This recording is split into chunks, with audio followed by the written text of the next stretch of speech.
Hello, everybody, and welcome to I think it's the seventh. Are we on the seventh episode of the Wandering Thoughts podcast? I think we are. Regardless, I'm your host, Joseph Salmieri Jr., and I need to freaking work about this intro because it's really boring. Anyway, I have exciting news. My good friend Trevor, he has finally come to a decision and decided that he will be my co-host. Trevor, introduce yourself, please, sir. What's going on? It's me, Trevor. I am the new co-host officially now of the Wandering Thoughts podcast. I really don't know what else to say. It's great to be here. Yeah. Why did you decide to be my co-host? I mean, we live in different states for starters. Well, for one, I thought it would be a cool way to get my voice out there, and also, no offense, Joey, but it's kind of weird just seeing you ramble to yourself all the time. So I figured having someone to bounce off of might be a little better for you.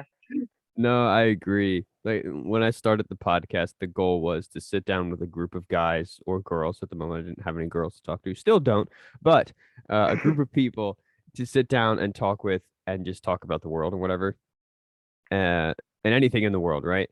And that fell through pretty quickly because all of my friends were like, "Well, I don't actually want to be on a podcast that may or may not end up discussing politics." I was like, "Oh, cool, appreciate that, understandable." But yeah.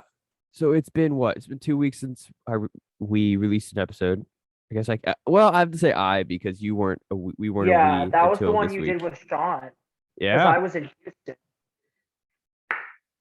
I was in Houston at the time, so Yes, you were. I wasn't here. That episode was actually a lot of people liked that episode, surprisingly. I Yeah, think I think it's it's of the episodes you've recorded, it's up there. on YouTube. It's tied for number one, I think.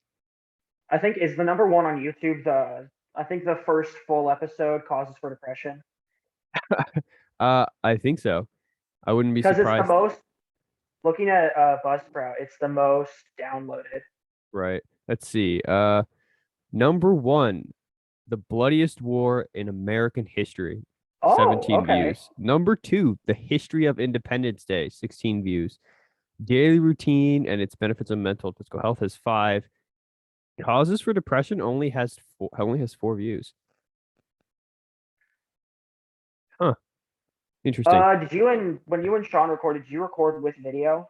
We did not because Sean has poo-poo Wi-Fi. Oh yeah, you're right. I could tell when I went back and I haven't listened to all of the episodes, so I have a feeling you're gonna reference something, and I'm just gonna be like, huh?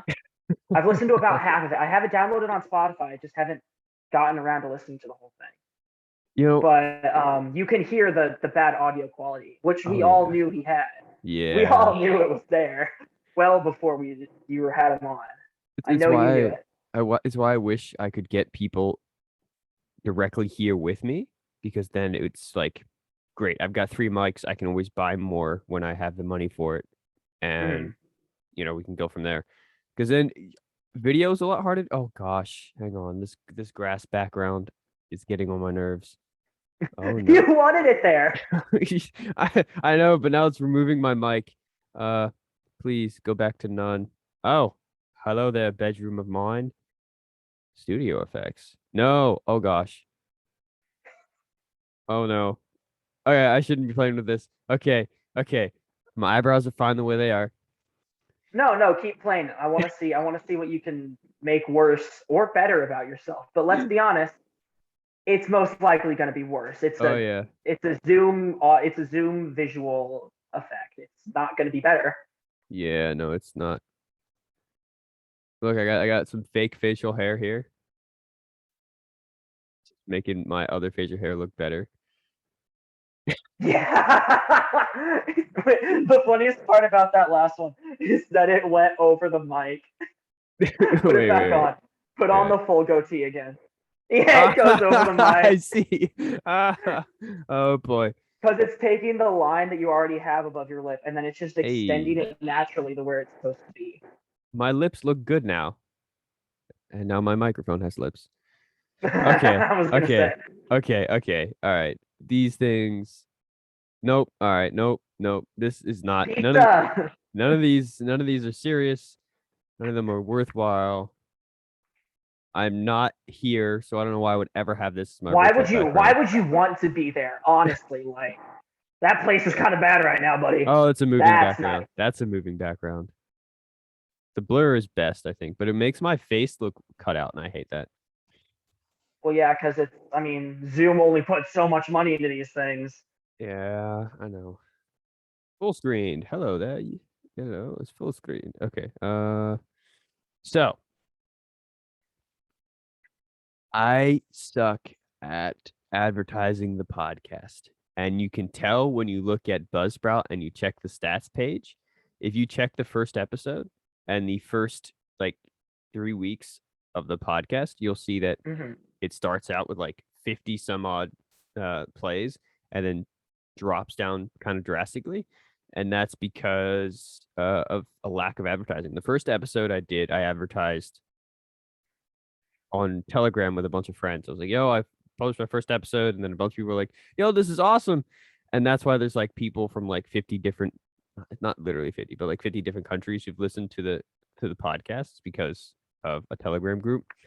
Problem Mm-hmm. is, I always feel bad advertising. I'm like, it's what right do I have to go, hey, first off, what right do I have to put my thoughts out on the internet? Second, what right do I have to go throw it in somebody's face and say, hey, you should listen to me talk about random stuff that you probably think about on a daily basis? Or at least if But not isn't daily. that's just podcasting, though, isn't it? Right. That's true. Like but I think just a podcast like Joe Rogan's has a bit more value than a podcast like mine because Well, yeah. he has guests on who are actual experts. Whereas I'm just like, I did some research. Yeah, I've read like 15 different scientific papers, but you know, still that's where I think I'm failing at is the oh gosh, I'm moon faced again.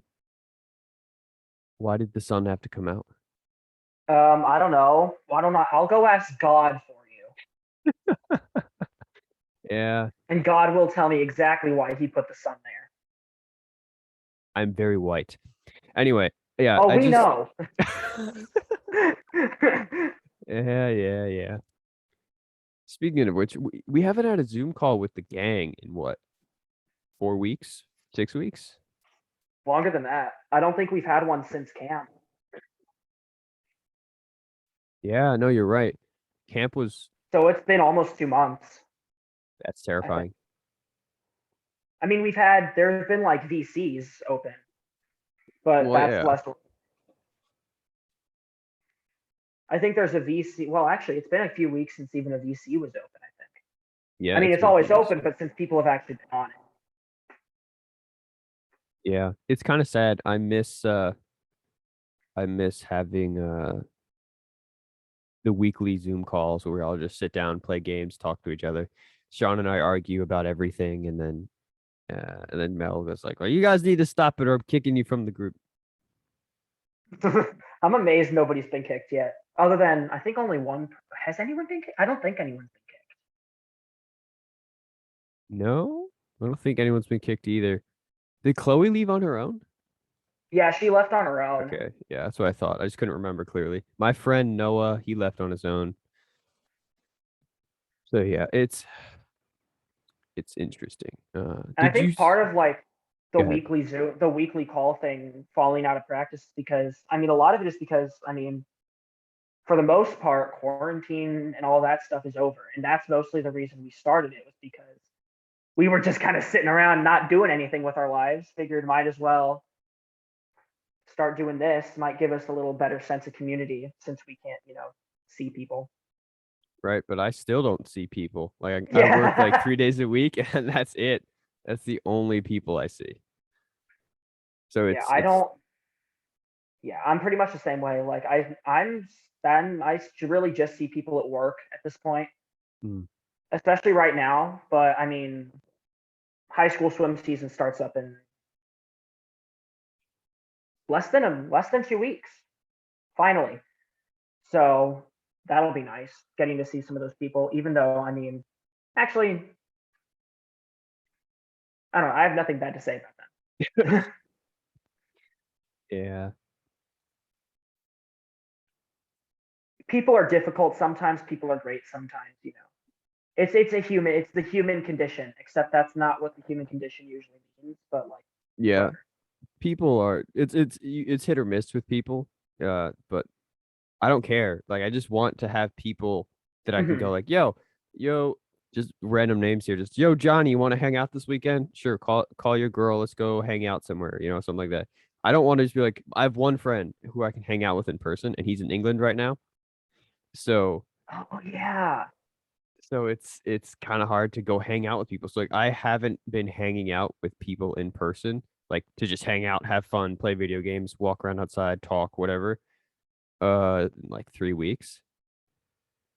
Like I go to Mm, work, right? But I yeah. can't. Well, last night I was working gas, so I was able to talk with the person who's working with me, but Working that's it. gas. Oh, is that because Jersey is one of those states where Yeah. people are too wimpy to pump their own? Well, no, it's the law. It's I Yeah, had I'm one not person surprised at the law. I had one person from PA be like, "Yeah, it's a good thing, right?" I'm like, "Why is it a good thing that we have to pump your gas for you?" And she's like, "Well, because it gives you guys jobs." And I'm like, "And I would rather pull up into a gas station, pump my own gas, and get out of there instead of having to wait 5 minutes for somebody to run around fueling 6 cars at once." Right. I It's don't know. like it's not trying to privatize it, but it's like it's slowing down the process by making it more public and accessible. Well, it's always publicly. Or I not like public and accessible, but like you're almost easier for by people. trying to make it easy. I think the thought is that it's going to be supposed to be safer for people, but it also slows things down, and makes things a lot less easy. I'm pretty sure everybody who's pulled up to that gas station can pump their own gas. I'm fairly certain too, because it's really not that hard. Yeah, and not only that, but Jersey is a state nobody really stays in. Everybody works in another state. They work in Delaware, they work in Maryland, they work in Pennsylvania, they work in New York. So a lot of people commute from Jersey to other states where you have to Mhm. pump your own gas. Like there's several people where if you're taking too long to get to them, they get out of their car and start pumping their own gas, which could get me fired, but they do it anyway. I And really don't honestly, care. I can't say I wouldn't. I know, right? Like I don't care. Like you want to pump your own gas? Go for it. Like people with motorcycles and sports cars, they pump their own gas. Like because they don't Right. want you touching their car, which is fair. And that's understandable. Yeah. But it's like I don't know, man. Does it give me a job? Yeah, but is there other things I could be doing? 100%. I could Mhm. work anywhere else. But speaking of COVID, um so like you said, we started the Zoom calls because of COVID, and now everybody's doing things again. But it looks like that might come to an end soon. Yeah, and that's I mean, honestly, well, here's my thing, and I'm wondering if you can't, because I feel like you would know where to find these stats more. But if you look at, where did I hear this? It was either on Dan Bongino's show or Ben Shapiro's show, and I think they just got the numbers from the CDC. But if you look at the 7-day rolling average in most areas when we were coming out of quarantine back in like, oh gosh, when would it have been? Would have been like this, like maybe like June or July of last year. And now with the Delta variant, when we're going back into it, like the 7-day rolling average now is roughly half that, I think, of what it was when we were like coming out of quarantine. And again, I don't know exactly when the exact date they cited for that. I have a Right. feeling it was around May of last year, maybe, but I can't remember. And I have kind of mixed feelings about quarantine, about going back into like quarantine and stuff, because I mean, a lot of people struggle in quarantine. I kind of vibed in quarantine. I'm gonna be honest. Like, I was just kind of, I could get all of my schoolwork done before 10 a.m. and then Right. the rest of the day was me time. And normally I would just go bird watching, Hmm. which was really nice. But I mean, on the other hand, it definitely impacts. I mean, a lot of people who were paying attention to like not just COVID statistics, but like mental health statistics and all that could see that. Like quarantine affected teenagers and just mental health in general really, really bad. And that's not something I want to see come back in myself or in the people I care about. Right. Like for me, the That's from a lockdowns. personal perspective. Yeah. How you can't come at this without a personal perspective, right? Mhm. Um, I mean, there's also like from an economic perspective, a global economic perspective, it's definitely not a good idea for us to go back into quarantine because there's been this whole thing like both of the last two administrations, at least in America, have said we're going to try to bring back our economy, and now the one we have right now is considering just shutting it all down again, which is quite literally taking like at this point what 30 some odd steps back. given just about every state in the union right now is relatively not in lockdown. So your own state has been reinstating lockdowns and mask mandates in various Yes, they cities. have, and that's been annoying. I was actually in St. Louis County. Um, when was it? It was about, I think it was a week ago today. And then they reinstituted mask mandates in St. Louis County the day after. Mm-hmm. So, like, I was one of the last people in St. Louis County to not have to mandate, to not have a mask mandate. And you could see just looking around, like, where I was, which is quite literally just on the other side of the Missouri River, because I live in St. Charles County, which is north, and St. Louis County is south of the Missouri River. And you can see, like, I was in a very, very crowded area, and there was, I mean, I could count on one hand the amount of people I saw wearing masks, other than people who worked where I was, and I think they were still required to wear them by their company. But I have a feeling like if they were given a choice, they probably wouldn't have it Yeah. It's funny here. Uh, at least half of the people who walk into Wawa, which is where I work, wear a mask. on. And is there like a sign that says like mask recommended on Wawa or anything? Yeah, all businesses here have a sign that says if you're not vaccinated, you aren't allowed to not wear a mask. But nobody, see, the thing is, a lot of people don't care. Like, I don't care. I'm walking into a business whether I'm vaccinated or not. Hmm. Like, that's not something they really have the right to ask. Like, and that ties into Wawa also has a policy where if you're not vaccinated and you can't prove that you are vaccinated, as in like if you don't present paperwork, official paperwork that you're vaccinated, uh, if you take your mask off, you are fired. Which is, I think that falls under some form of discrimination. Like, but at the I same think time, I'm pretty sure it does. but like I think there's like a HIPAA violation in that or something. but the problem is that's a private business. B, it's an invasion of privacy, which not even I have a friend in the Air Force, and the Air Force can't even ask for your medical documents unless it's, like you're applying for something specifically or whatever. Like they can't Right. ask for your records. Like if And you have to even get a then, as physical, far as I sure. know, like they can only ask about things like specifically that would be affected at the job you're doing. Mhm. So like if you're working at high altitudes and you have like a blood pressure issue or something, they legally have to know about that so they can be safe. Right, but here's the thing: they find all that out when they do your physical. Exactly. It's a bit different than asking. So, how many surgeries have you had? How many vaccines have you taken? Which vaccines have you taken? Like, there's no reason to ask those questions. And Hmm.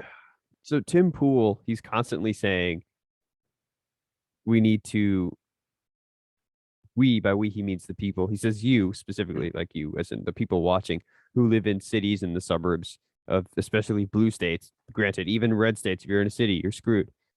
But if you're in a city, you should get out and move to a rural. I can't pronounce the word rural very well. It's The not R, easy. It's phonetically strange. yeah, the RUR just gets all tied up. Anyway, Yeah. to the more wild areas, because it's just not for your values and for who you are. It's just not right to stay there. And I'm like, yeah, I think you're right. And then I'm living in New Jersey in the suburbs, and I'm stuck here. And I'm like, Mm.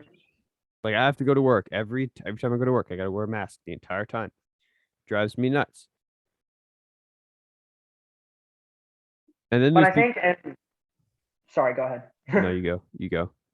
I was gonna say, like, I have heard like because Dan Bongino talks a lot about the same kind of thing.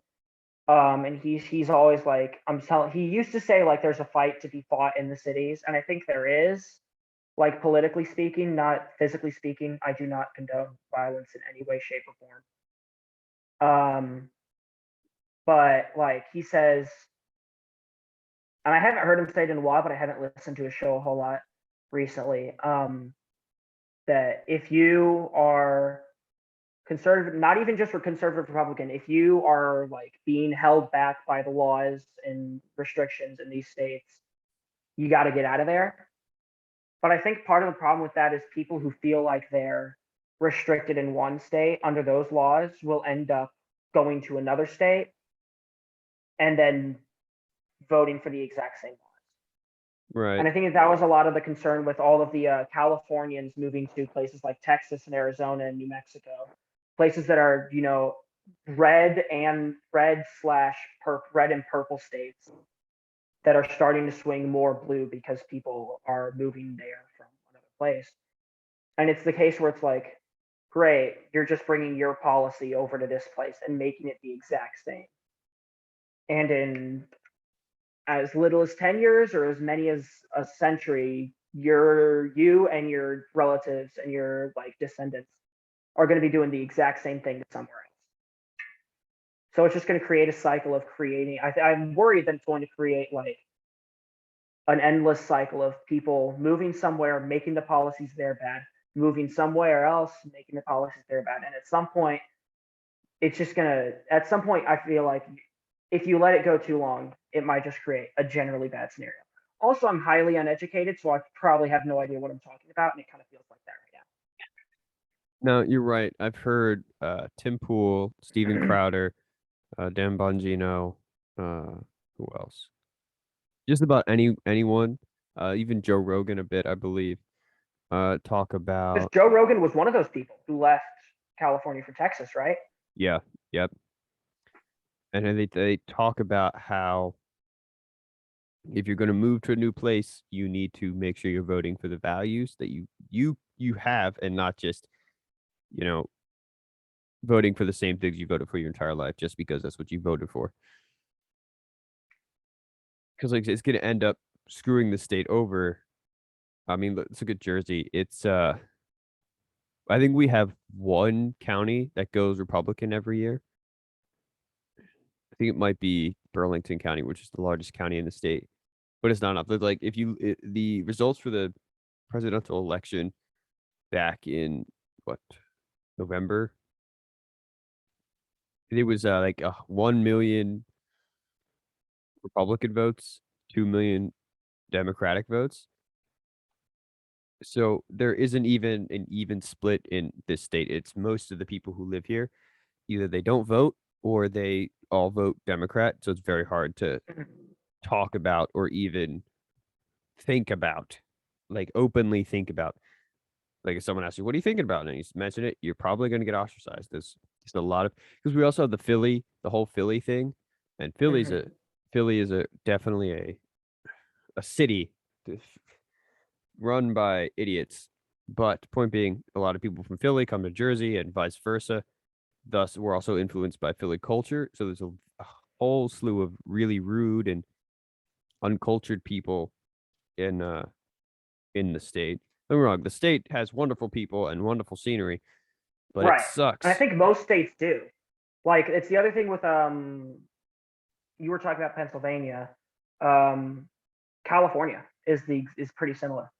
Like there's really, really bad policy, but it's a beautiful state.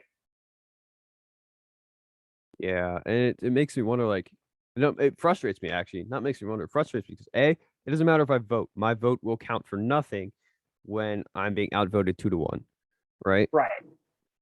Second, it makes me frustrated and kind of helpless because I can't move out of the state. I haven't been in the workforce very long. I'm not making more than just above minimum wage. So Mhm. if I wanted to move, I would need to work like 5 years straight. Hope to God I don't have any terrible expenses like a car breakdown or something like that. And hope I can save up enough working a barely above minimum wage job. Right. And yeah, so you were talking about the Jersey. I mean, obviously, this last election cycle, Biden won New Jersey significantly. It As looks like there to are 7 counties that ended up going for Trump in Jersey. Those being from seven? north to south. This is according to the Politico election results for Jersey. So I don't know how accurate they are. But Trump won Sussex County, Warren County, Hunterdon County, Yeah. Oh, so Ma- it's Ocean County. Monmouth County, and then Ocean County was the one that won a Yeah, very, very high majority of, uh, not majority, but a very, very high number of Donald Trump's votes. I think that's the highest percentage that he won by of any Jersey county. Cape May being number 2. I think Cape May was no, Cape May's number 3. Sussex is number 2. That's He weird. got he got 58% or almost 59% rounding up in Sussex and 58% rounding up in Cape May. That's weird. And then he won This by chart shows different. 64% in Ocean. But Yeah. this is according to Politico, so like there could be different Yeah, no, it's numbers. I just get I look at that. Oh, here's a map of all the towns. Hello. Is that what you were thinking of? No, I just found one. What the heck? Yeah, a lot of these counties, it's one county in particular in Ocean County that went really red with a lot of them going red. Uh Mm-hmm. the county I'm in, holy cow. Like it's filled with tiny, tiny towns, but it's literally just there's only one county that went red. And that's hilarious. But looking at this map, I see all the blue is concentrated where all the people are. Like all this blue, it's a line. That's all the major cities in Jersey and the more suburban areas, like all of the county I'm in, Camden County, that is highly blue, and that's because it's all the suburbs. Oh yeah, you're right. I see that. Because I'm looking, I also looked up if you're matching population with the electoral map. Um, Ocean County and Monmouth County are pretty densely populated around the coast, but they still went red. Cape May County, Sussex County, all of those are really, really not densely populated at all. Right. Blah. That county is like a lot of those county. Oh, what? Did Salem County really go blue? Salem County, Yeah. for Salem County, I have going as red on my map. Okay. Because wasn't there? I feel like there was. I feel like Salem County was one of the places where there were electoral challenges, weren't there? I don't know. I didn't hear of I feel anything like I from. remember Salem County coming. Maybe I'm thinking of Salem. Maybe there was something in like one of the Carolinas is famous for having Salem in their state, and I can't remember which one it is. It's Right. either north or south because there are only 2. Well, yeah. Yeah, Salem County, that makes more sense. Salem County is largely farmland, so uh if they went blue, I'd be very surprised. Mm-hmm. But yeah, it's I have that they went red, but yeah, so do I. I think we're looking. It seems that we're looking at very different maps here. So No, I was just wondering because like I always because I was like Sussex and Salem. I always get the two confused because Sussex is like Hmm. what, North Jersey? Sussex is in the north. Salem is in Yeah. the south. Like the three counties bordering PA went red. The two by the ocean went red. Cape May, of course, went red And because which one is what state does Salem border? Salem Is that also borders. PA? No, Salem borders Maryland, I believe, Is it or Maryland? Delaware. Is it Delaware? Because we're not connected to. No, we have to go through Delaware to get Uh, to Maryland, so it's Delaware. Let's see. It's borderline. Yeah, Delaware. Yep. The only state it borders is Delaware, but then it's separated okay. by the river. Is Delaware a red state? I can never remember. Delaware? No, Delaware should have gone all blue. It should have. I don't. I wouldn't think. Yeah. Well, there are also literally 3 counties in Delaware. I know. It's ridiculous. Actually, I mean, the Sussex Oh County, yeah, Delaware, went red. I see that. That's interesting. I did not see that coming. Neither did And I. by like 6% too. That's impressive. Yeah, 55% of voters went for Trump. That's pretty impressive, honestly. I'm kind of surprised at that. Yeah, But but if you also, I notice, guarantee you, let's look at the population map for Delaware real quick. I can guarantee you exactly what it's going to look like. Super densely populated in the north, and nobody in the south. yeah, look at that.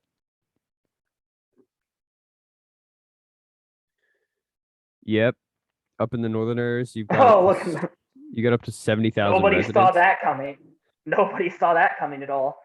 Yeah, Yeah, most of the people are up in Newcastle, or up by like Newcastle and the capital, which yep, makes sense. Up by Wilmington. yeah. Everybody's in Wilmington. What? What? There's a But place in Delaware with zero population? What? well, yeah. You know what's kind of funny? I was actually earlier. I got bored, so I went onto Fox News and I looked at their coronavirus map. And if you Uh-huh. search by states, Vermont is like super pale. But then if you pivot over to counties and you look at New Jersey, there are like or not New Jersey, Utah. Like Hmm. the vast majority of Utah counties have 0 confirmed cases and 0 confirmed deaths because nobody lives there. I mean, Like if you look at the map, it's like all like reds and pinks, and then Utah is almost entirely white, except for a little bit in the south corner and then around Salt Lake City. Montrahan, Delaware has no residents? What? That can't be right. Is this like a town, or is this a because the counties definitely have population that No, no, definitely it's has a residents. city. It's a city. What is it called again? Montrahan. Okay, it's an unincorporated community in Newcastle County, Delaware, United States. Mont Channon is located at the intersection of Delaware Route 100. Okay. Why does it have no residents? It looks like it's largely historical. Let's see. The other one is there has 34 residents. That would be Kenton, Delaware, another historical site. What? Okay, in 2010, the population was 261. Area How does code. that happen? It's Delaware. Nobody lives in Delaware. Let's be honest, Unless man. you're around Wilmington. That's true. Then you got If you don't live in 70,000 Wilmington, people. you don't live in Delaware. Yeah. Like It's my pretty much how. county, my town is 17,000 residents. My county has has half a million.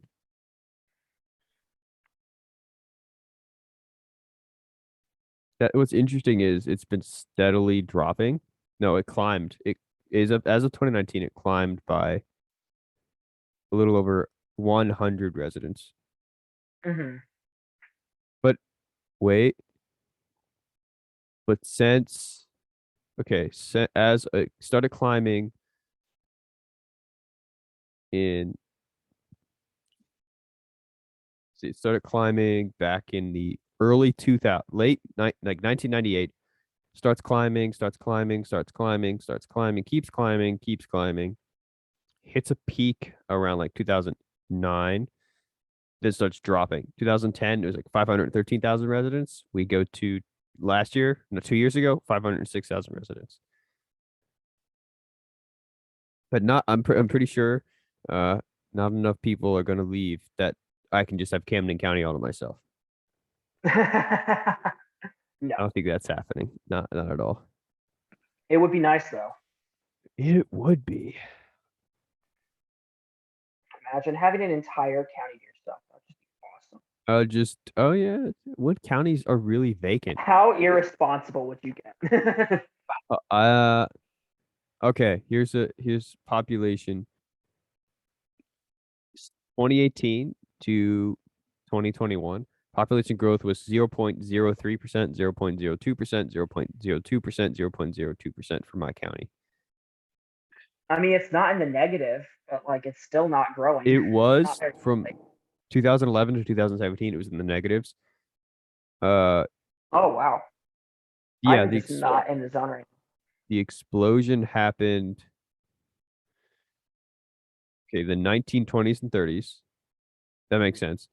Well, immigration, because immigration happened from the minute Camden County was really a thing, like they started keeping records until what, after the Vietnam War, and because then they started closing things down.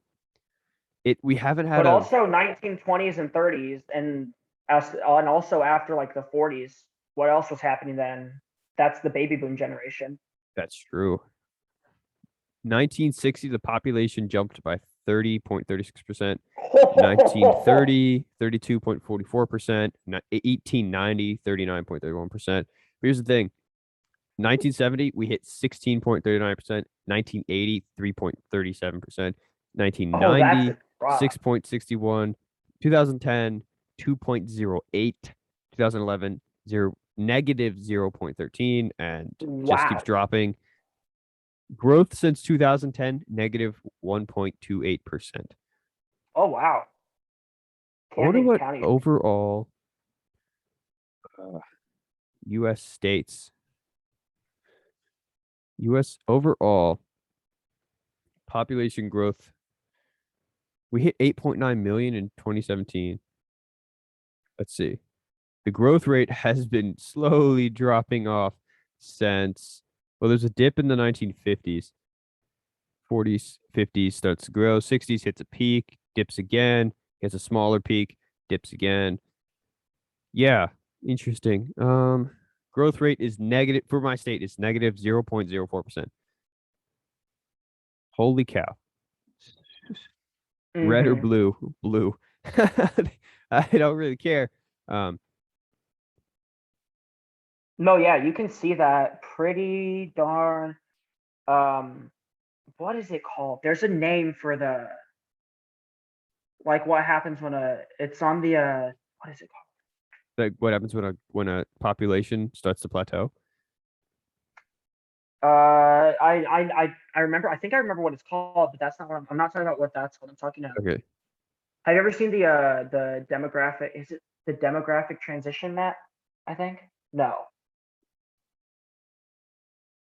I can't remember what it's called. It's a graph that I learned about in my environmental science classes last year, where it's like there's like the pre-industrial, industrial, post-industrial stage, and we're heading to like a post-industrial stage. Oh yeah, that graph.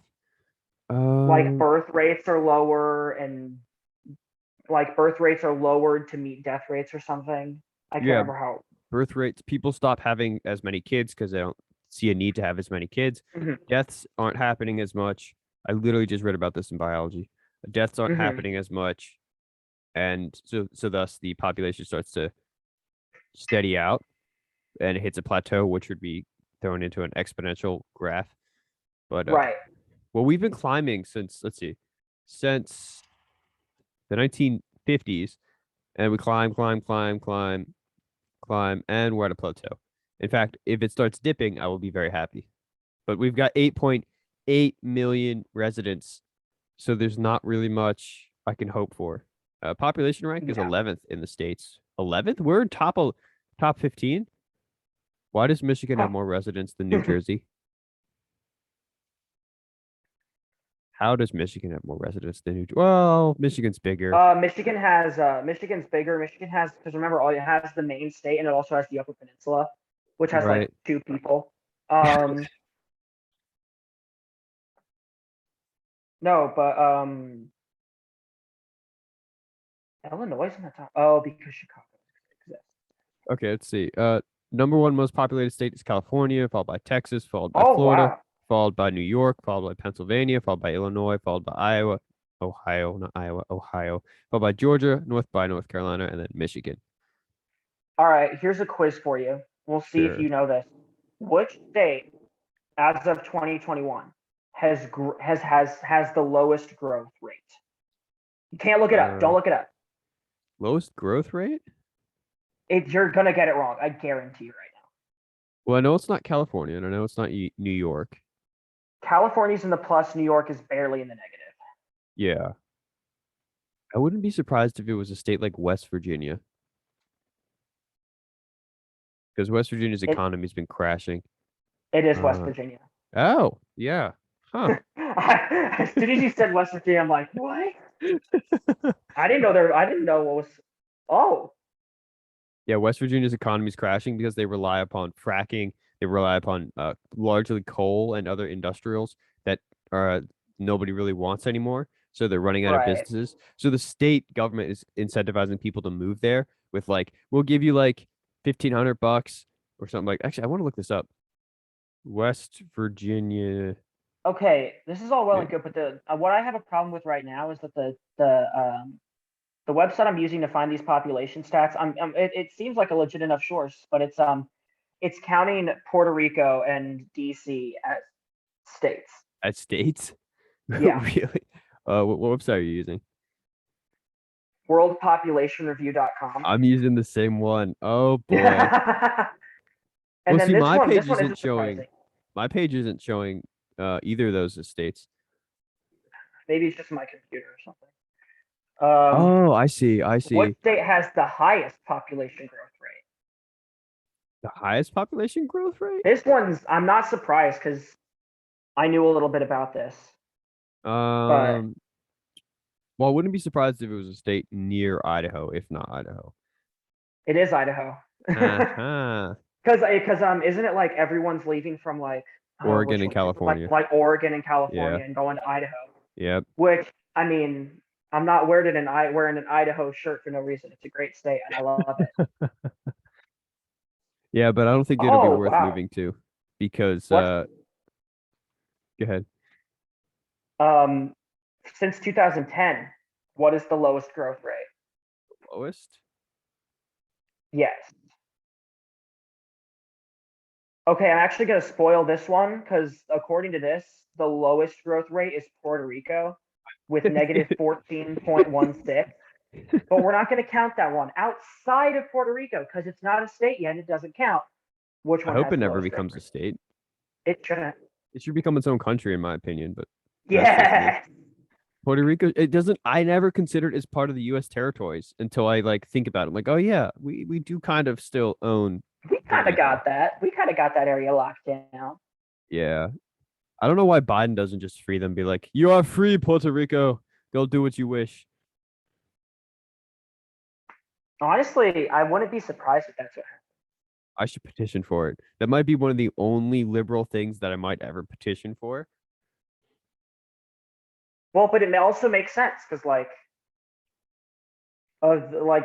they get to set a whole group of people free, and we get to say, haha, you don't get their electoral votes. Yeah. And if they make DC a state, I'm going to have to sue somebody, specifically Biden.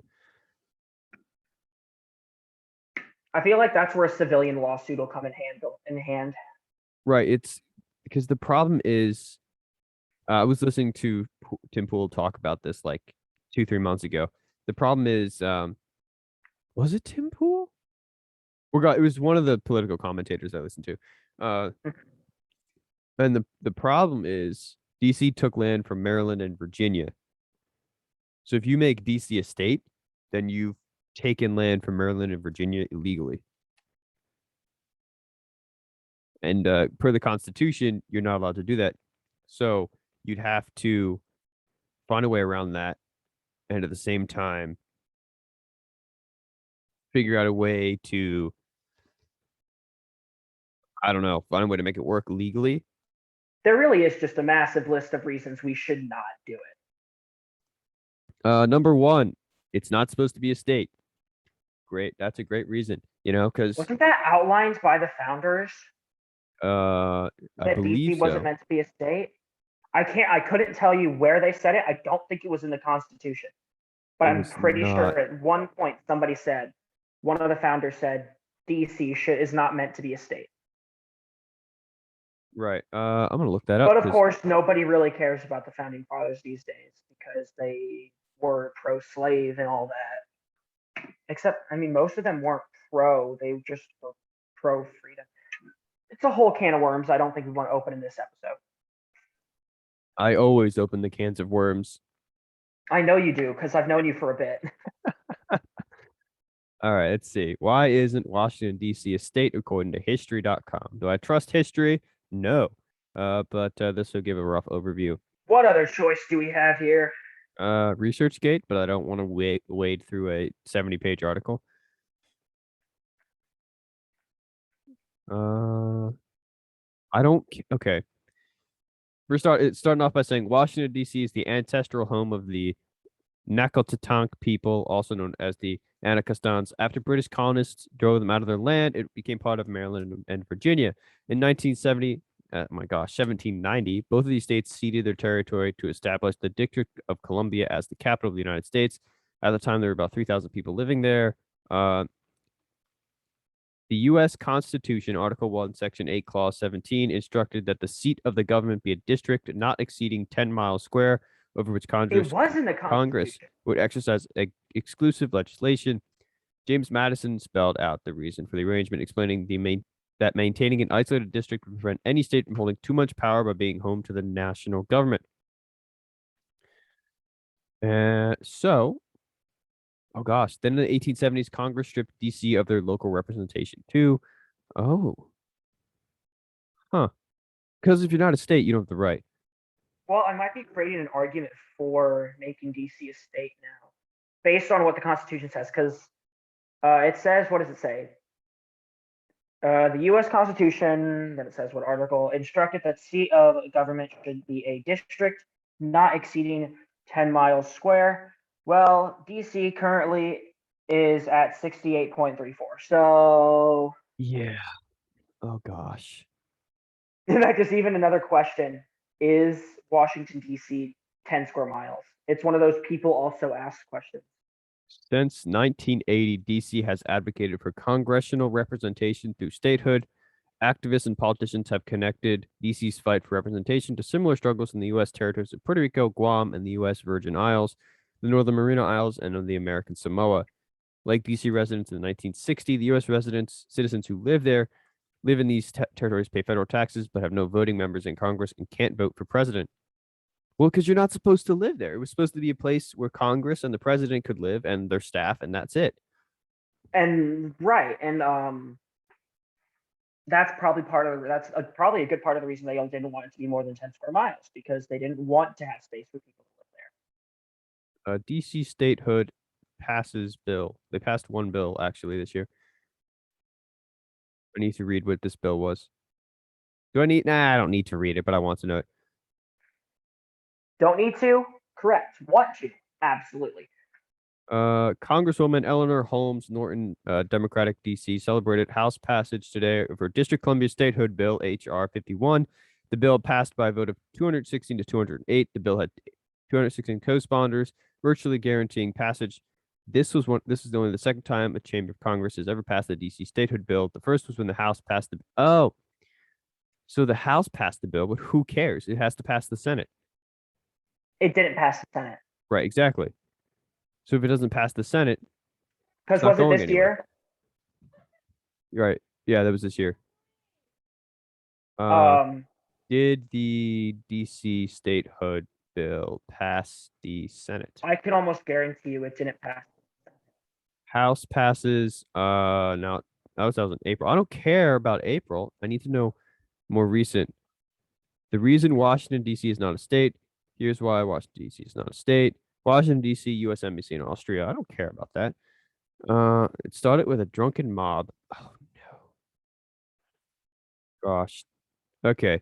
Oh, okay. As of April, it's only been received in the Senate, and it looks like it hasn't been voted on. Okay. Well, I hope that when they finally vote on it, uh,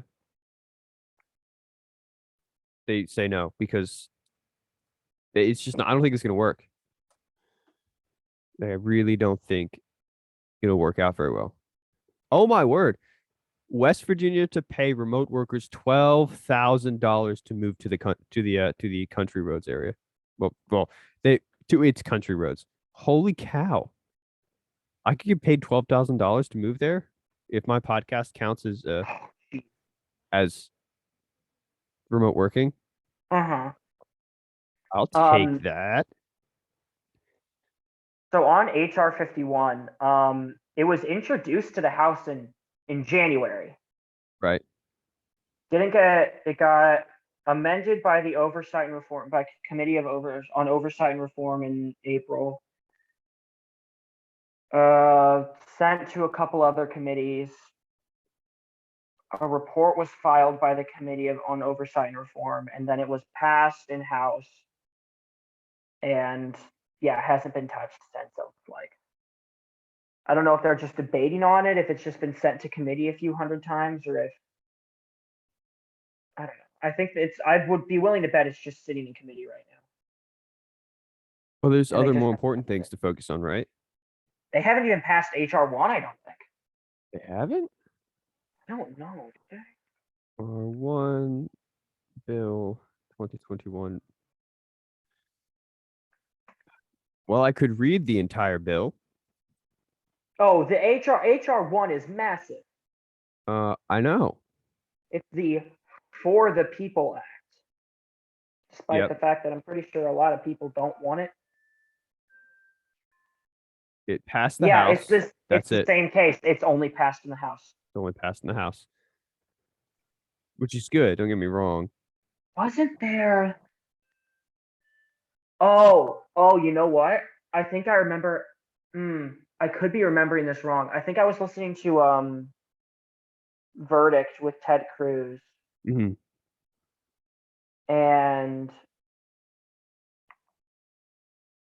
what happened? I think what happened is there was something along the lines of proceedings were postponed a ton of times. But I think one of the things that happened was they had finished a vote on these bills, and then they had to certify certify everything that had happened. And it ended up being they had to vote to do it, and it ended up being a tie vote. Who comes in to tie a vote to fix a tie vote in the Senate? The House leader, right? No, the Senate leader. The Vice president. Which is Kamala. And she voted to I think, if I remember correctly, I could be remembering this wrong, but it ended up being a vote where she voted to basically disregard everything that had happened that day. And most progress was lost. I could be remembering something different. I just remember this. There was something that at least happened that Ted Cruz was talking about on the podcast. Right. And it hasn't been touched since March. Well, there's other things, right? Now they're worried about what was the latest? Oh yeah, the evictions. That's been big news. What one was this? I don't think I know about this one. I think 6 million residents are about to be evicted unless the federal government steps in and does something again. Where? All across the entirety of the United States.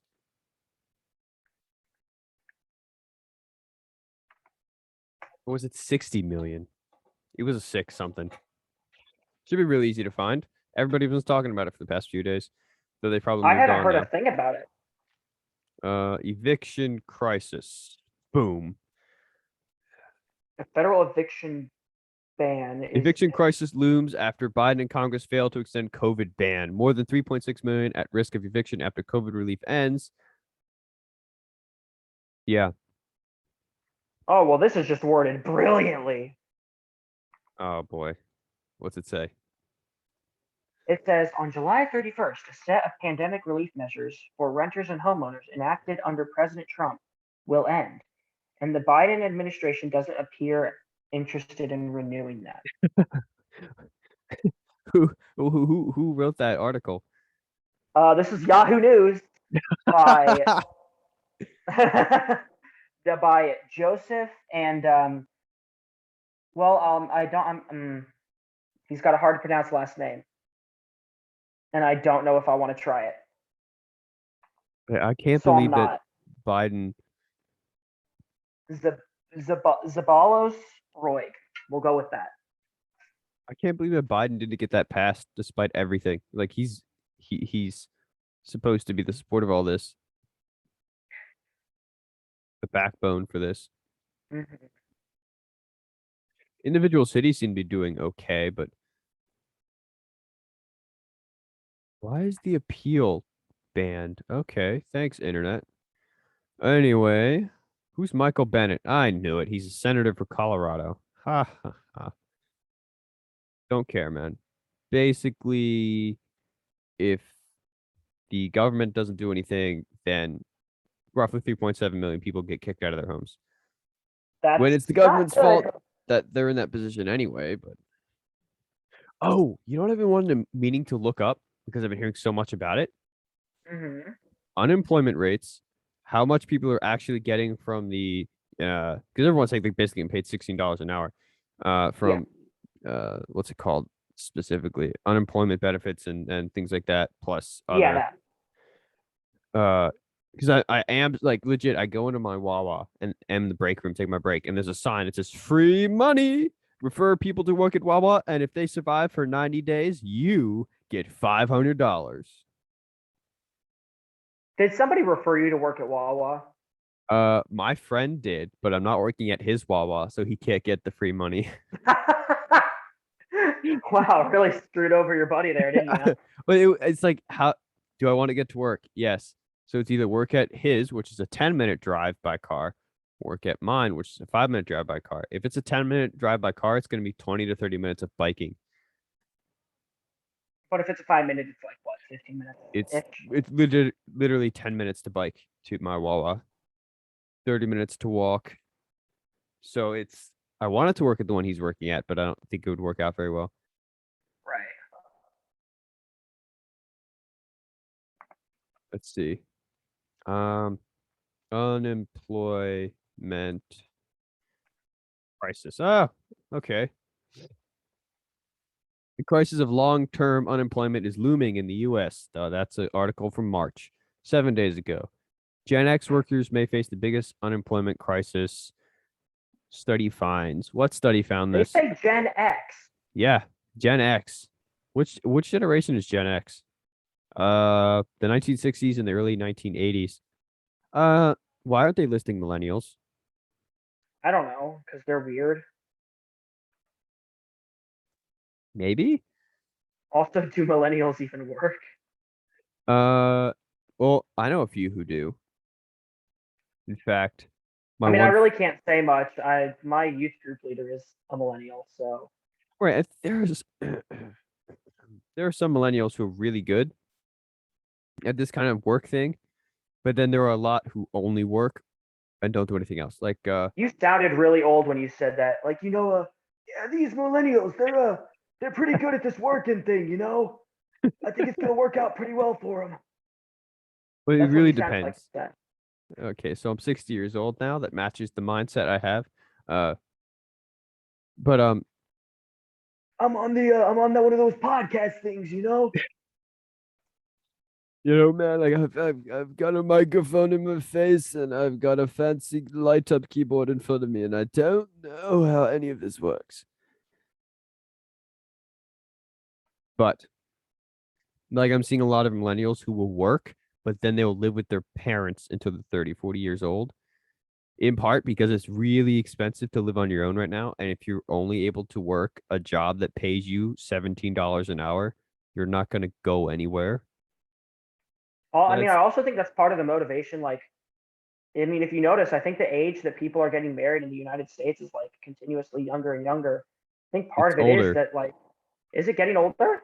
Yeah, it was I'll pull this up. I looked this up recently, I think the last 2 months when I actually had a brain. Uh let's see. One of those brain things, you know? Average age of marriage in the US. Average age of marriage as of 2020 was 32 years old. Wow,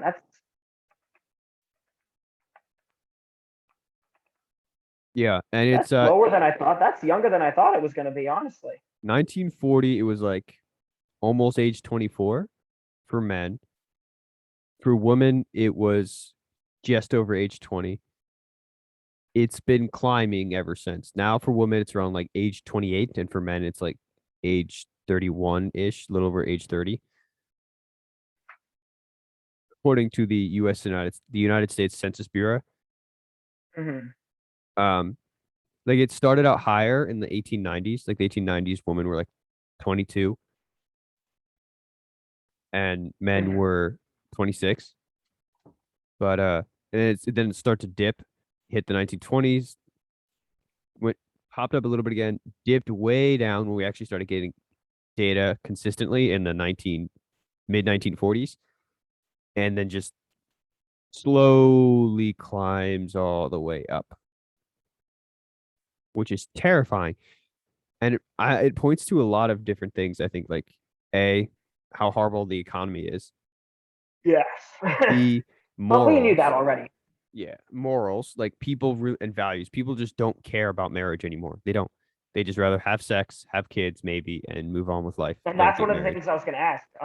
Yeah, sure. Marriage age is what did you say? 30, 32 was the average, you said? Yeah, for men, yeah. 30 for women. Right.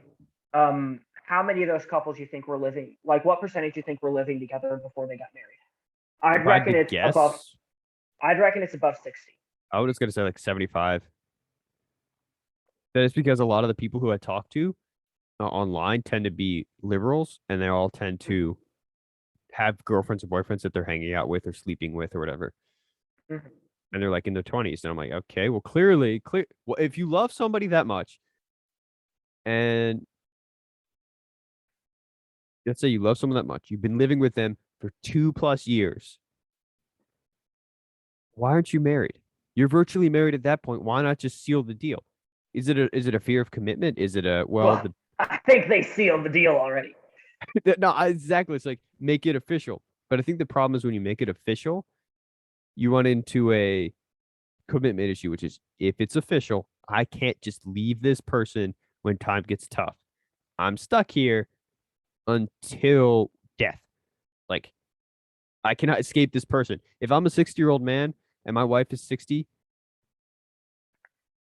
I'm not going to want to be with her anymore unless I truly love her because she's not hot anymore. There is no sexy factor about a 60-year-old woman unless you're in Hollywood, in which case you're just And weird. the fact that it's viewed as more as a commitment is why, I don't know how accurate this is. You can probably find it better. But the average marriage in the United States lasts only about 8 years. That's not very Holy long. cow. Holy Yeah. cow. Yeah, 7.8 years for men, 7.9 years for women. So basically 8. Basically 8, yeah. Let's see. Last in China. Oh, in China, it's going to be like marriage doesn't exist there now. The divorce rate in China has climbed to a high of 3.36 divorces per 1,000 inhabitants. I don't know how to turn That that doesn't into sound statistics. high. That doesn't sound very high to me. I'm trying to look for some graphs. None of this is very helpful. Divorces have climbed tiny bit. What's this? Trends of marriage and remarriages in China from 1990 to 2010. Let's see, what's this? Remarriage out of all marriage registrations has climbed drastically. Total number of marriages registered has climbed. Total number of people registering marriage has also climbed. China divorce rate. It's up to 3.5% out of every per. None of these graphs are giving me answers.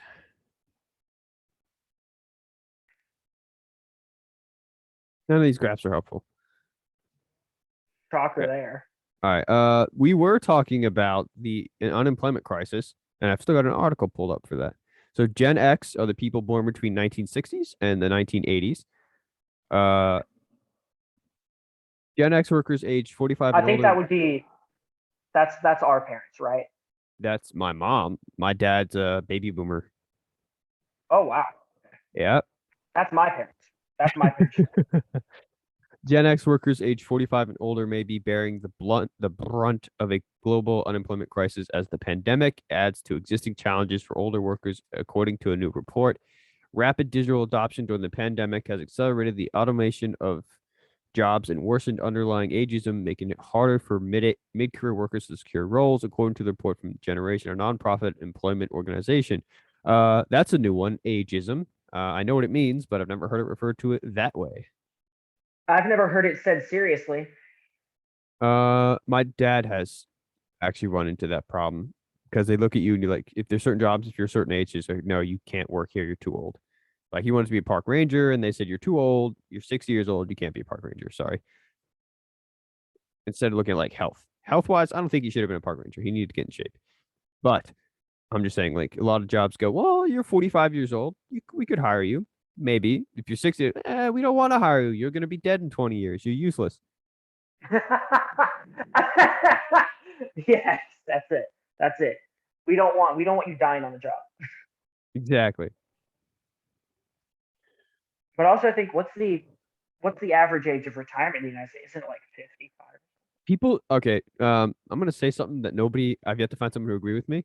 Well, one person agrees with me. Nobody should be retiring. Nobody, not a single person. Maybe a woman, but overall, nobody should be retiring at all, ever. They should work Period their at entire all ever. lives. Ever, never. Think about it. Biblically, we were created to work. At least Right. guys. Women were created to bear children and keep the household. At least according to biblically. And we do find statistically that most women struggle with depression when they're in their 30s or 40s because they haven't had families and chose to commit their lives to a career.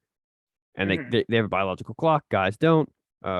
It's why the average age for a 40-year-old guy to date some girls 22 across the entire board, whereas women they tend to date. Yeah, older women tend to also date older guys, but it's really weird. Nobody likes young guys because they see a young guy as someone who's just starting out life, has nothing to offer except a physical body, which, it's not much. Yeah. And so they're just like, well, there's no reason to date and marry a 22-year-old guy. Whereas if you're a 40-year-old guy, it's like, why not date and marry a 22-year-old girl? She's hot, she's young, she can bear children if she so desires. Mhm. She's far ahead of her 22-year-old counterparts usually. So why not? Plus, 40-year-old women, like they can't have my kids, and they're kind of losing their hot factor. So why marry a 40-year-old? It's just how biology I works, mean, yeah, right? you're right. It's just the way you said it. That's the only thing that makes me laugh. But almost three No, but I quarters. think the thing is, we're No, also like you have to find, and on a certain level, I agree with you, but it also depends on what you do. yes. Because there are some things that you can do until you die. Like you can, there are a lot of jobs in ministry you can do until you die. There are a lot of but there are certain jobs that you can't do until you die. Like you can't be a police officer until the day you die. You can't be like most jobs that are very physically taxing are not something you can do until you die That because doesn't your mean they have body. to retire. Well, yeah, but you could that doesn't mean you have to retire. Like you could transfer to another job Right. My where point you is, aren't as. Yeah, my point is with retiring, people go, I have $60,000 plus saved up. I'm gonna stop working for the rest of my life. Outside like doing hobbies and whatnot. I don't know very many people who retire and are happy with being retired. Hmm. Because and I'm not saying if you're 65, 70 years old, you should go work a 80-hour week. No, you're not gonna be No, able to handle that at all. you shouldn't. Yeah, I mean, it's not like. I mean, yeah, you're right. Like, You shouldn't have to work the same amount as when you're 80 as you did when you were like 20. right. And it's goes you have to factor in biology and how fit you are and how healthy you are and how much sleep you get. But you should still be working because that's what we're created to do. And like just yesterday, I was like, I don't want to work an 8-hour shift because I was supposed to work a 4-hour shift. And then I turned out I accepted an offer to work an 8-hour shift. I was like, I don't want to work an 8-hour shift. I was so mentally distressed by the whole thing that I couldn't enjoy my day before work. I go to work. I was happy. There was not a single drop of negativity in my entire body. I was just happy the entire time, having fun, cracking jokes with my coworker. Did I get a little stressed at times? Yeah, when there's 12 cars, 13, 14 cars sitting, That's because waiting there's to a get thing called fueled. rush hour. Yeah, exactly. It gets I a little work in stressful. fast food. I understand it. Yeah. But I didn't really have a reason to feel that because I was working. I felt good that I was working. And then I got my paycheck at the end of the night. I didn't make much because, I worked only 10 hours that first week, but I still made money. And I was happy that I made the money. But then today I look at work like, I don't want to go work an 8-hour shift tomorrow. I really don't. I would rather not go to work. But while I'm working, I'm very happy. And I think a lot of people look at it that way. They look at it with I'm going to get paid, let's say $12 an hour, and I'm going to not be able to make more than $20,000 a year unless I work 40 to 50 hours a week. And then it goes, that's not really worth it. So why should I work a job when unemployment can give me some money that I can do stuff with without any of the requirements to go and spend 8 hours of my day making sandwiches, fueling cars, something like that? Hmm. And it's almost like, especially when like we had all of the like, what were they called? Um, like the checks that people got in the mail after during COVID. COVID relief bills, the COVID relief bill, The stimulus checks. Yeah, those. Um, like those, like the stimulus checks, you could live off of nothing of your own, like none of your own money to Right. a certain point. Like a lot of people could. People with families and all that, like they weren't necessarily able to do that. But like if you were, single living by yourself, or even if you were married, there was probably a good chance that you could essentially support yourself and stay alive doing nothing on your own. Right. And it was almost, and I think that's part of why like COVID is just like not like, well, I shouldn't say COVID is a bad thing. I mean, COVID is a bad thing, but Yeah. the lockdowns were a bad thing because you were essentially starting to breed and produce this culture of I do nothing and I get rewarded for it. Yep. And that's not necessarily an environment you want, especially for a productive economy. Exactly. I'm just trying to find anything that specifically gives me data on how many people are and are not employed. Mm-hmm. 30 Did million you just workers try have had looking up access the to unemployment stat? I could, yeah. Because that might give you something. Believe me, like I as working this job at Wawa, I can see exactly why people don't want to work because Mm-hmm. I'm getting paid. Well, I'm getting paid $1.25 above minimum wage. Should minimum wage is 12, I get 13.25 an hour. But I can't live on that. I cannot live on my own on that. That's not possible. It's Mm-hmm. not possible to live on my own getting paid that much. I can't afford a house and pay all the bills of the house and pay the car insurance and fixing everything that happens when you own a car and a house and gas money. I can't afford to pay all that on a $13.25 an hour job. Is New Jersey on the higher end of minimum wage and things like that? Yes, it is. Like I know people in PA who make like not even $10 an hour. Like they make like 8 minimum wage. Mhm. Would I I don't know like what to minimum wage in Missouri is like $10 or something. 10.30, minimum, I think. yeah, minimum wage in Missouri. It's like 10.30, I think. It's 9.45 an hour.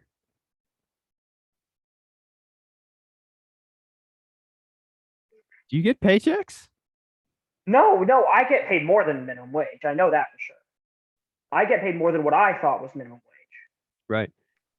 But The only reason why I know I don't minimum think wage of it's my state is because I work 1 day a week at my church, then I work at Wawa. Wawa pays me above minimum wage. My church pays me minimum wage. It says I get paid $12 an hour on my pay stub from my church. So I get Mhm. minimum wage plus, but it's not enough to live on is the problem. Like if you do the math, What did you say the number you found was? $9.45. Okay, that's the 2020 number. No, The that's the 2021 2021 number number. is 1030. Okay, And I'm getting that from labor.mo.gov, the Department of Labor for Missouri. right. No, yeah, you're right. You're right. Let's see New Jersey, just because I want to make sure. Yeah, yeah, it's $12 an hour here, Good which lord. sucks. Like, don't get me wrong, I love getting paid $12 an hour, but I'd rather be But stuck at 10. yeah, but because also like having a higher minimum wage, like doesn't that end up increasing prices by proxy of Yeah, like everything, gas all the and stuff? prices of everything gets raised because you have to charge more in order to pay all your employees. Right. Dude, Walmart here will pay 15 Yeah, I think that's the to same way here. $17 an hour for people who stock shelves, Yeah, I and think it's the same way here, people who work overnight get paid almost 20. which is insane. Yeah, but it's like that's Walmart, and then I look at Wawa, who's paying me 13.25 an hour, and I'm like, why? I'm pretty sure I need to be more skilled to work at Wawa than I do to stock shelves at Walmart. Mhm. But and so it's like just I think part of the problem with the whole getting paid so little is I want to be somewhere in life where I can buy things I want to buy, live on my own more specifically, and get the Mhm. things when I need them. Because I look at my parents and like they live paycheck to paycheck. They have 7 kids in the house, so it's understandable. But I'm like, And yeah, I was gonna say having 7 kids is probably part of it. yeah, but my dad makes. Well, I'm not gonna say what my dad makes. He makes. I'll just say generally he makes almost $30 an hour, and he Mhm. works almost 60-hour weeks. So that's if it was just him, my mom, and 2, 3 of us, we'd have money, spare money. Mhm. But I'm thinking, how long did it take him to start making that much? It took him like 10 years plus of working in the industry he works in to finally get paid that much. Right. And I don't want to become a manager at Wawa. I don't. I want to I want to work a job that I really enjoy working, whether it's in the science field, like as a field biologist or something like that, Mhm. or uh maybe like as a big fat maybe something acting wise or voice wise. I love using my voice for a lot of things. So like when I'm at work and I have no one to talk to and nothing to do, just stand up like, hey, how you doing? Try to make conversation with like a 5-second customer. Mhm. I would get I get very, very bored. It's part of the reason I did this podcast is like I love talking and I wanted to talk to Right. people. But like, how Mhm. many careers do you have where you're talking to people? There aren't very many, unless you're like a show Well, you host. can talk to people in every career. It just depends on how much, really. Prison guards talk to people, dude. I mean, like, how many careers do you get paid for talking to people? I mean, like people like um, motivational speakers. I don't know. I I don't think I want to get paid for being a motivational speaker. Shia LaBeouf. I don't. Not Shia LaBeouf. What was his name? Shia LaBeouf had to just do it, but that wasn't it. Yeah. Um, but look at it, like show hosts, things like that. I was You gonna have say like you Conan have to O'Brien, Jimmy Kimmel. But the problem with those people is A, that you have to be politically correct. B, you have to follow the script of whatever it is that your producer is producing.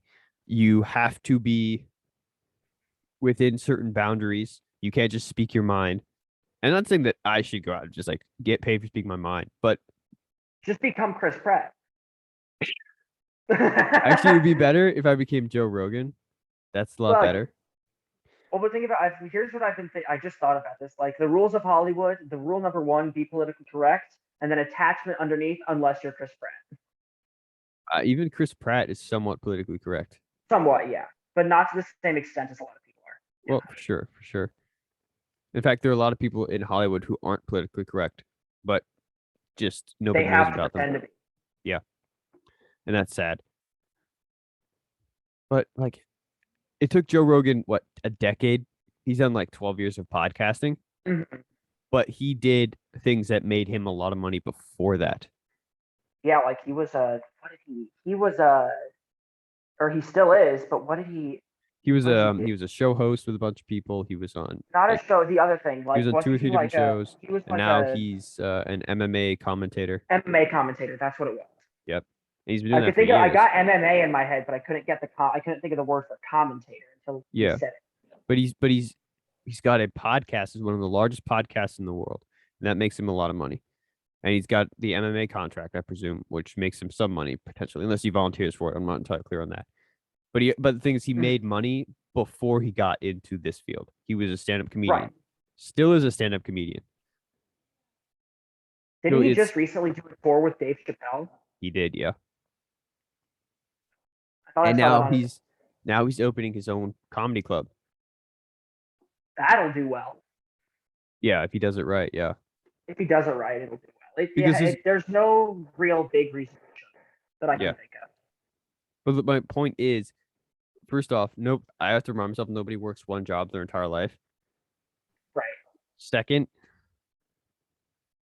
I have to wait a decade of hard labor in any field before I can make it anywhere. That's cool. That's understandable, but I don't want to wait a decade to have money. You know what I mean? I don't want to be living with my family at age 28 and be like, I just finally got enough money to move out. Like, I don't want to be 28 and living with my family.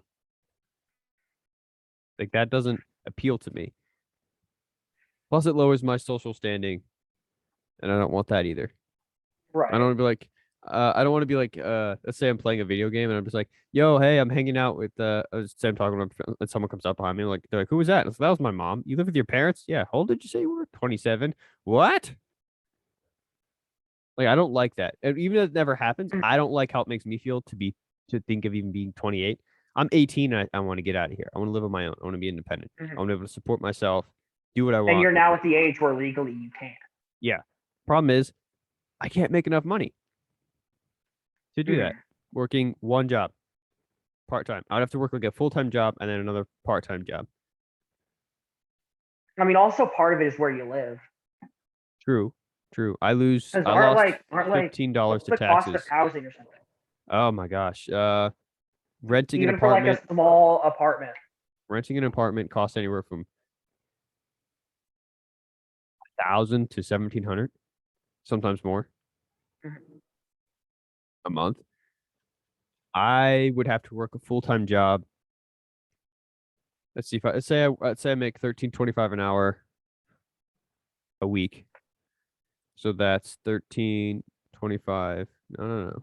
0.25 times what? 40? I say 40. It's like without let's say yeah. All right, without taxes, I would gross $530 a week. Times let's see, there's 4 weeks in a month. That's 2,120. I'd lose about 200 to 300 of that to taxes. Because I lost my first paycheck. I lost $15 of that to taxes. $9 went to Social Security. Yeah, Social Security takes a lot out of it. I think I don't know exactly. I could go up and get my last paycheck stuff, but I think in Missouri, Social Security might take more than taxes. Well, if you're working more than me, the more money you have, the more they take. Right. So I made $145 my first week. They took 15 of Mhm. that. 9 of it was Social Security. So it's just like the more you make, the more they tax you. It makes me not want to have money. But at the same time, if I don't Mhm. have money, I can't live. It's very hard to live life in our modern world without money. Like even to get if even if I wanted to live a life without money, I would need money to get set up to live a life without money. But the thing is, I mean, isn't it? It's because it's not based on an exact dollar amount you have to pay. It's based on a percentage of your income, isn't it? Most of the Yeah. time, at least for income tax. I don't know how it works, which I kind of have to figure out considering I'm 18 almost. Um, but like, I don't know. Yeah, It's because yeah, you're getting taxed 6.2%. based off of the percent. Yeah, it's Yeah, because that's why it's a percentage and not a like a set dollar amount. Because a set dollar amount, not everybody might be able to pay. But if it's a percentage of your income, then you can pay whatever percent that is. right. And that and what I hate most about Social Security tax is you can't opt out of it. It's one of those things where it's like Mhm. you can choose not to accept your Social Security payments, Right. but you can't choose to not pay for your Social Security payments. Or the Medicare tax is like $2 for my latest paycheck. But it's everything is so freaking expensive. And then we've got the recession that's going on thanks to COVID, and then we've got the inflation of everything, like lumber costing like $50 a pop. Yeah, lumber is super expensive right now. It's insanely expensive. Let's see. As of let's see, it peaked too bad. Oh, What? all Oh, right. I need to see specifics here, not general data.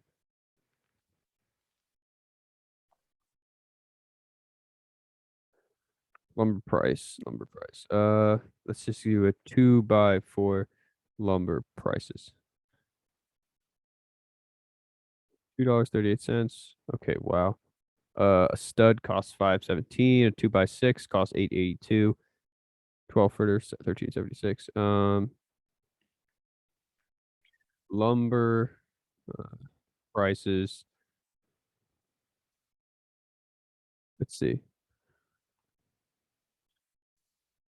Yeah, it sounds like the lumber prices are dropping right now, but oh my gosh, really, Forbes? but I mean, even then, they're still up significantly from what they were in 2019, at least. Oh yeah. Why do all these websites have freaking paywalls? All right. As of July 7th, lumber prices it says was $820. So I'm trying to figure out for what specifically. This is very lumber. Okay. Uh July 17th it was down to 536. It's about 621 right now. Question is 6 million year to date? Yeah. It peaked at 1,670 in the middle of May. But yeah, basically lumber prices are ridiculous. Prices for everything. Electronic prices are ridiculous. I Everything's can't more think of expensive. It's a yeah, recession. right. And not only that, but Wawa is always having shortages now. Their uniforms, Where I work is having the same thing. their everything they buy because nobody's working to produce it. And nobody's working Mhm. to ship it, and nobody's working to harvest it. Nothing. It's all And there's no especially one because working. a lot of these places are getting their like products from big industrial areas, from cities and areas like that. And all of our cities are going back into shutdown again. Not immediately right now, but that's the direction I'm sensing they're heading.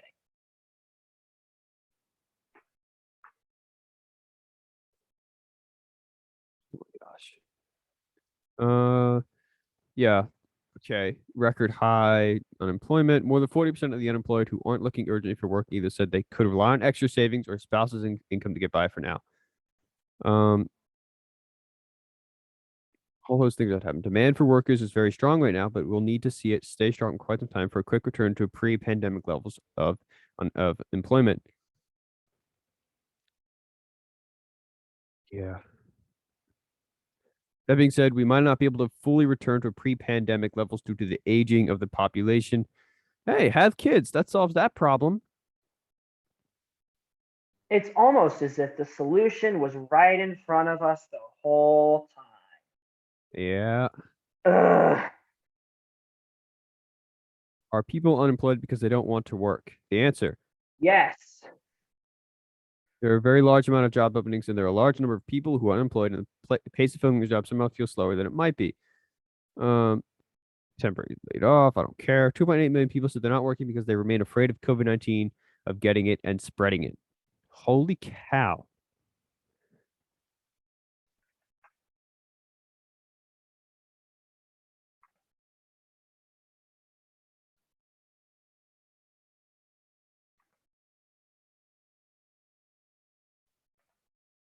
Uh-huh.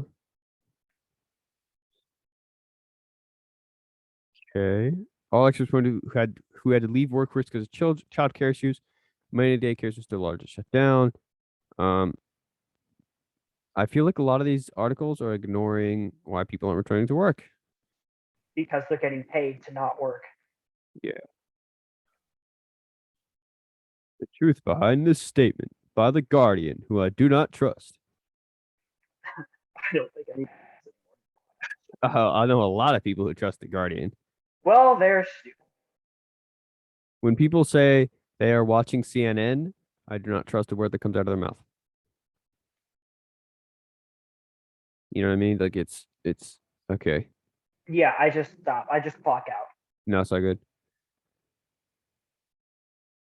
The implications that the federal government's expanded unemployment benefits of $300 each week are keeping people at home instead of behind cash registers in a fast food kitchen. It's a concern shared by independent business owners in interviews with local and national media. Unfortunately for them, what's happening is a feature, not a bug, of the U.S. economic system, and the blame can't entirely be placed on a $300 weekly check. Okay. In the absence of benefits, there would probably be a little more applications and hiring would be a little bit easier. But the main driver of the recent change is sentiment is that hiring is accelerating. Okay. Of course, job openings rose. People stopped working. Right. 46% of the population hasn't received a single vaccine dose, and the spread of COVID-19 is uncontrolled in the U.S. Really? There's a shocker. I think people are just too scared, man. I think people are scared to take risks to make their lives better. I say this as Right. someone who runs into the same issue every time I get up in the morning. It's like, do I work out and do other things, which I risk, if I don't eat enough, I risk feeling really crappy about it later. Or do I do it and make my life better? Or do I go to work? Do I go work full time? Do I pursue things that I'm scared to do? Or do I choose to not do them and live in fear and live a quote unquote comfortable life? But the most ironic thing about the comfortable life is it's not comfortable. There is nothing comfortable about the No, comfortable life. comfort does not really exist if you think about No, it. Not full time anyway. You can't live a completely 100% comfortable life. It doesn't exist. yeah, it's a construct. It's a fantasy we try to live up to, but it doesn't really exist. right. Like I used to think, hey, if I play video games every single day, just straight, it'd be great. I'll be fine. I'll love it. But all I do is do whatever I want, however much I want it, go to bed whenever, wake up whenever, eat whatever, do whatever. I'll be happy. And the answer is I'm not happy. Instead, very bluntly, I hated myself more than I ever did before because I wasn't doing things that would make myself better. It wasn't working. I wasn't pushing myself to take risks. I was allowing myself to live in fear because a lot of what comfort living is living in fear. You're afraid to take a risk either because of anxiety or just because you're afraid. You just don't take risks. And a life without risks is a life not worth living. Not worth living? Did I get that right? Less worth living. Yeah. No, I would say it's not worth living. If you're not Not taking at all. risks, if you're not taking risks, what are you doing? You're doing nothing. The same thing day in, day out, which means you're not Now growing. that doesn't mean When you're not growing, go you're out and stagnant. jump off a cliff every day. No, What it risk just means, means doing something new, or something you don't know very well. No risk should be taken without risk assessment. That's true. You shouldn't take a risk without knowing the risk you're taking, and you have the right, you have the almost obligation to figure out if that risk is worth it for you personally, not for what someone else might think, but what for you would think is worth it. Right. But at the same time, a lot of people say that and they use that as a cop out for why they don't take risks. Right. Oh, I'm Right. not going to take a risk to start this business because 60% of restaurants fail when they first start. Okay, and does that mean you're going to fail? No. That Does it leaves mean the you're whole likely to fail? 40% open. That's a pretty decent odd, Right. especially these days. You can't get percentages much better than that these days. If you got a 40% chance in your favor, that's not terrible. Yeah. And I think it also ties into people who are perfectionists. They're like, well, if I can't do it perfectly, why should I do it at all? And that's something I fall into. Is like, well, I don't know how to do it, so why should I learn to do it if I can't do it? And if I can't do it perfectly the first time I do it. Mm-hmm. And I mean, the whole thing about, especially about perfectionism, is that people who strive to be perfect will never be, not to say never be enough, but they will never be enough in their own eyes, and they will then think that they are not enough in other people's eyes. When in reality, perfection is a standard we try to live up to, but it doesn't exist. Right.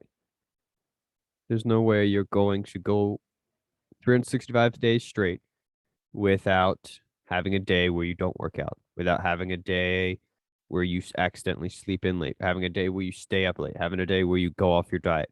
It's Right. impossible to go a long stretch of time without messing up. And I think it takes, coming to grips with that and recognizing it before people, can really take risks. And then it might be part of the process to take risks is to take the risk and be a perfectionist while doing it so that you can see that being a perfectionist doesn't work while you're doing it. Right. And as I've been hearing a lot more of recently, like Rogan was talking about it. Who else? Someone else was. The only way to build confidence. Chris Williamson, yeah, on his podcast. The only way to build confidence is to take risks. Do the things you are unconfident in. Is it inconfident? One of those words. Do the things you're not confident in doing. Right. Right. You're not going to gain confidence by playing a video game you're good at already. You're not going to gain confidence by working a job you're already good at. Like you've reached a peak there. You're plateaued. The only way to gain more confidence is to try something new. And if your window is limited because, like, if your scope of the world is limited because of your own anxiety and fear, then it's only you and taking risks that's going to change that. It's Right. kind of this period of life that I'm in where I'm just like, well, I haven't been working. Well, now I'm working. And that's kind of terrifying, but it builds confidence. I don't have my driver's license because I was afraid to drive. What am I doing? August 5th, I'm getting my permit so I can learn how to drive. It's the small steps, and I don't always appreciate the small steps because I want to be there already. Like I want to wake up one morning and be buff and have money and be in my dream career, but it's not possible to be that. And unless you change that mindset, I think you're always going to be stuck wherever you are. Right. Because we live in, I think a lot of people, I should say, I was about to say we live in a society, but then people are going to compare me to the Joker too much, and I don't want that. But we live, I think, especially in our generation, right? Like, if people are too afraid to do something, they just won't do it. Because that's an option for us, especially at our age. Like, we can just say, oh, I won't do this. I don't have consequences to it. There will be no, like, even if there are consequences, we don't care about them. Mm-hmm. Like, we think that the path that we have laid out for ourselves is the perfect path. It's the only one that matters. And it's the only one that we can achieve. But there are other paths, like, I'm pretty sure you believe this. I know I do. Like, there's a God who has a plan for all of us. And yeah, we're gonna make mistakes, we're gonna screw up, we're gonna fall back pretty hard. But you can't have success without failure. They're one and the same. Yeah. Or not one and the same, but like they go hand in hand. Mm-hmm. And I think anyone who is successful will tell you that. But you have to have the faith and the trust that you're going to end up in a position where you're going to be okay.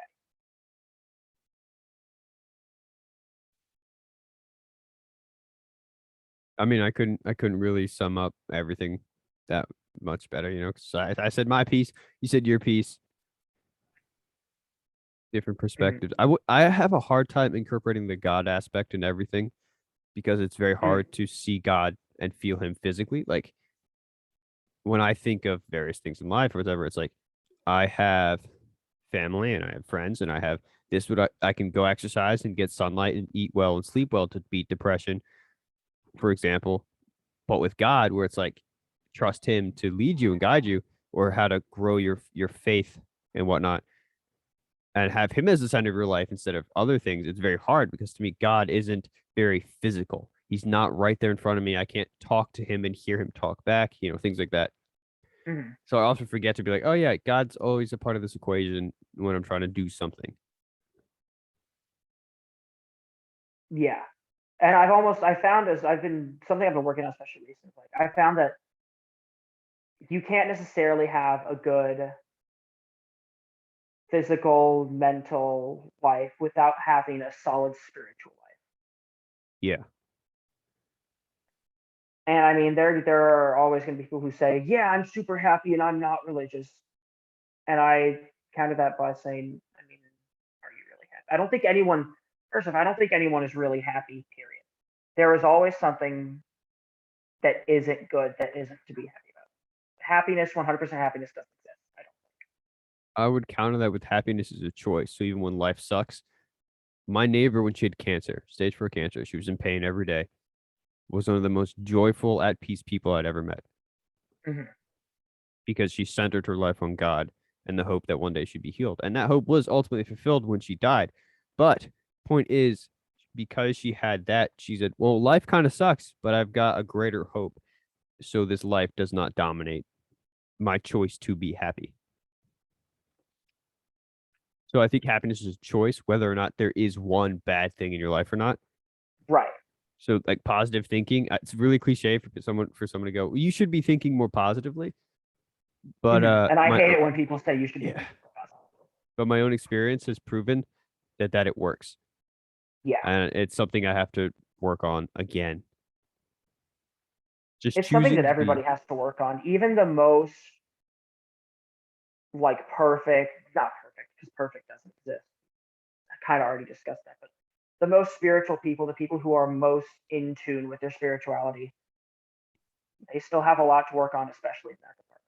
Yeah, Like no one's ever going to be that good to the point where they are joyful and happy, literally every single second of every single day. hmm, Doesn't exist.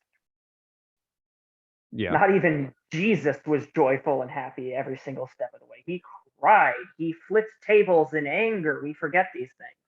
yeah. And I think once again, coming at it from a perfectionist, because that's the standpoint I'm at, I think it helps to recognize life isn't perfect.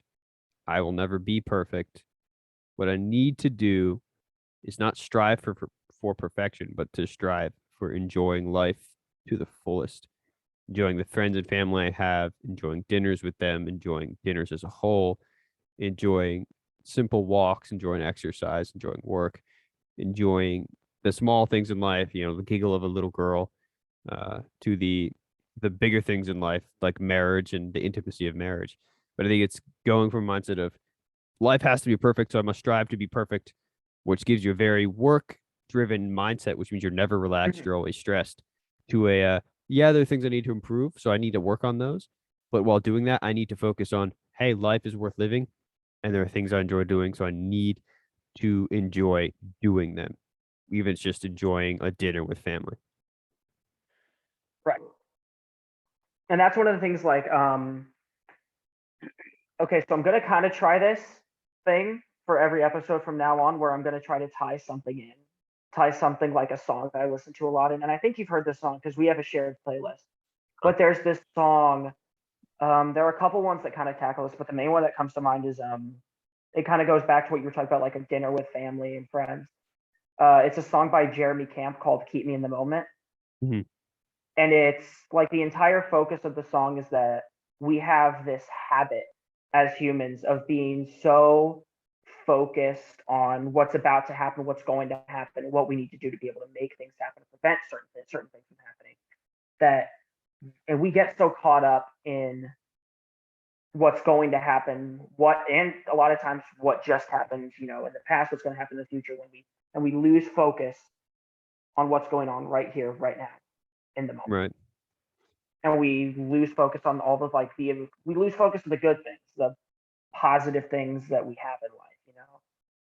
And a lot of times, like going through a season of loss, going through a season of mourning, going through a season of anger, where things, or just any season where things aren't going your way. I mean, it's hard to look at those seasons and say, you know what, there's still this that's going really well right now. There's still this that's going really well right now. I still have this to look forward to.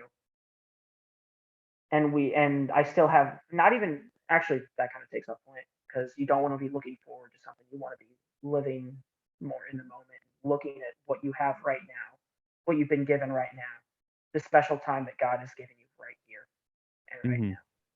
And that's something that we lose track of. And this song, especially over COVID, I ended up making this song kind of quite literally my prayer. Like, God, keep me in the moment, because I don't want to miss what's happening right here, right now, because Hmm. I'm focusing so hard on what's going to happen tomorrow.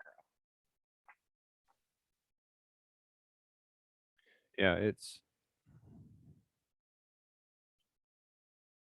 as you said, and as I said, just focusing on what's now instead of focusing on what to come, because then you miss out on everything. I missed out on 4 years of life because I was playing video games and worried about, well, it was somewhat missed out on life and worried about my health and how that would affect everything I did. It's I don't know if I would change that because it's making me a better person.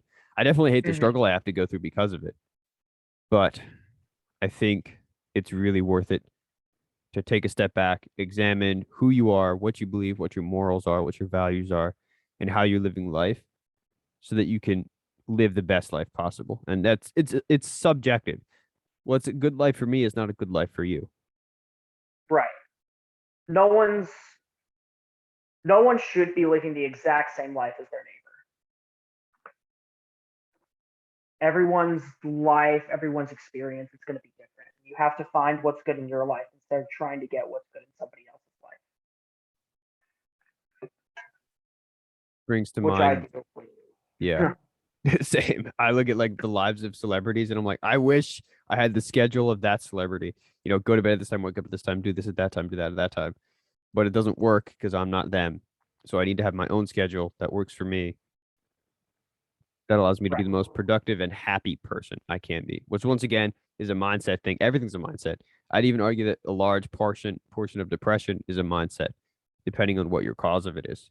Because a lot of Mm-hmm. depression, a lot, not all, is caused by your own Right. thoughts. And if you can change the source, then you can change how you feel.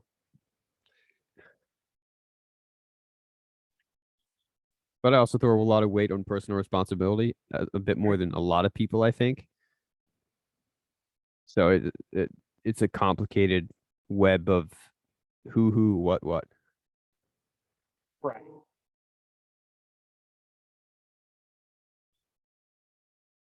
But we got here from a discussion on COVID. Yes, Congratulations. there is a reason this is called the Wandering Thoughts podcast. I don't think that's been better exemplified than this episode. Yeah, I can't agree with you more. Um, all right, everybody. This has been the seventh episode of the Wandering Thoughts podcast. Keep thinking, keep learning, keep exploring. Until next time, take care.